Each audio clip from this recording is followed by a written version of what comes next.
Assalamualaikum warahmatullahi wabarakatuh. Kembali lagi bersama saya Arfi Pratama. Kali ini saya akan menjelaskan tentang gaya kepemimpinan. Gaya kepemimpinan itu adalah cara yang digunakan para pemimpin dalam mempengaruhi pengikutnya. Jadi nggak hanya gaya, yang dimaksud gaya itu adalah bagaimana sifat seorang pemimpin, bagaimana ketegasan seorang pemimpin, gimana cara dia bisa meyakinkan pengikutnya itu untuk mempercayai bahwa dirinya adalah seorang pemimpin. Nah, itu yang dimaksud dengan gaya kepemimpinan. Nah, oke. Jadi di sini saya jelaskan bahwa ada tiga jenis gaya kepemimpinan. Yang pertama itu adalah otoriter. Nah, otoriter itu yang bisa dibilang kata lainnya adalah seorang diktator, ya, pemimpin yang bertindak memaksa dalam setiap melakukan sebuah perintah. Jadi pemimpin ini yang bisa dibilang semena-mena untuk melakukan sebuah perintahnya. Kalau misalnya perintahnya tidak dilaksanakan oleh anggotanya, bisa dibilang bahwa pemimpin itu berhak untuk gantung anggotanya atau eksekusi anggotanya, itu terserah bagaimana seorang otoriter atau seorang diktator itu mempunyai sebuah perintah. Nah, lalu yang kedua itu adalah demokratis, yaitu pemimpin yang ikut berbaur dan berada di tengah-tengah anggotanya. Jadi pemimpin yang bisa dibilang dipilih oleh rakyat.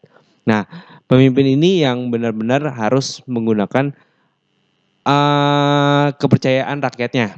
Jadi kalau misalnya pemimpin ini tidak ada bahkan bukan pemimpin demokratis, bahkan semua pemimpin itu harus ada kepercayaan dari rakyatnya. Namun demokrasi ini bagaimana pemimpin ini bisa berbaur dan bisa menerima semua masukan dari segala kalangan. Lalu yang terakhir itu adalah laissez-faire atau delegatif, yaitu tidak ada kontrol dan koreksi. Jadi pemimpin yang bahasa lainnya itu santai, terserah mau ngapain. Mungkin ya itu pemahaman saya. Oke, lanjut.